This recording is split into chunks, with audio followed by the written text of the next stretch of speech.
Pan India star director Sandeep Reddy Vanga దర్శకత్వంలో MS Dhoni నటించాడు. కాకపోతే ఇది థియేటర్లో రిలీజ్ అయ్యే సినిమా కాదు, ఓ కమర్షియల్ యాడ్లో భాగంగా తీసిన సినిమా.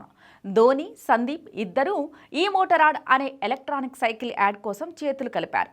దీనికి సందీప్ వంగ డైరెక్షన్ చేయడమే కాదు, ధోనితో కలిసి నటించాడు.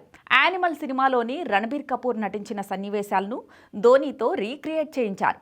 తాజాగా ఈ ప్రకటనను సోషల్ మీడియాలో షేర్ చేశారు. యానిమల్లో రణబీర్ సూటు బూటు వేసుకుని తన గ్యాంగ్తో కలిసి రోడ్డుపై నడుచుకుంటూ సిగరెట్ తాగుతూ వెళ్లే సీన్, అలానే రష్మిక మందన ఎంగేజ్మెంట్ అప్పుడు బైక్ మీద వెళ్లే సన్నివేశం హైలైట్గా నిలిచాయి. ఇప్పుడు ఈ యాడ్లో లాంగ్ హెయిర్తో పూర్తిగా రణబీర్ లుక్లోకి మారిపోయిన ఎంఎస్ ధోని కారు దిగి ఓ టూత్ పిక్ నోట్లో పెట్టుకొని తన గ్యాంగ్తో స్టైల్గా నడుచుకుంటూ వస్తాడు. ఆ వెంటనే డైరెక్టర్ సందీప్ రెడ్డి కట్ చెప్పి మైండ్ బ్లోయింగ్, ఫెంటాస్టిక్, మజా వచ్చింది, జనాలు ఇది చూసి విజిల్స్ చేస్తారని అంటూ క్లాప్స్ కొడతాడు. నా హీరో రెడీ అంటూ ఎగ్జైట్ అవుతాడు. అయితే బైక్ మీద కాకుండా ఈ సైకిల్ మీద వచ్చేలా సీన్ ప్లాన్ చేయడంపై ధోని ఏమీ అర్థం కానట్లు చూస్తూ ఉంటాడు.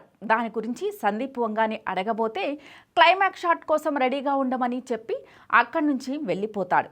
ఇక ధోని చివర్లో యానిమల్లో రణబీర్ కపూర్ మాదిరిగా ఓ సిగ్నేచర్ మూమెంట్ చేయడంతో ఈ యాడ్ ముగిసింది. ధోని, సందీప్ కలిసి చేసిన ఈ ప్రకటన ప్రస్తుతం సోషల్ మీడియాలో చక్కర్లు కొడుతోంది. యానిమల్ మూవీతో బిగ్గెస్ట్ బ్లాక్ బస్టర్ కొట్టిన సందీప్ వంగ రెబల్ స్టార్ ప్రభాస్తో స్పిరిట్ సినిమాని తెరకెక్కించడానికి రెడీ అవుతున్నాడు. ప్రీ ప్రొడక్షన్ వర్క్ దశలో ఉన్న ఈ కాప్ డ్రామా షూటింగ్ త్వరలోనే ప్రారంభం కానుంది.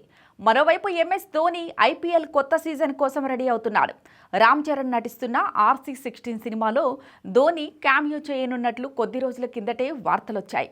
అయితే వాటిలో ఏమాత్రం నిజం లేదని క్లారిటీ వచ్చింది.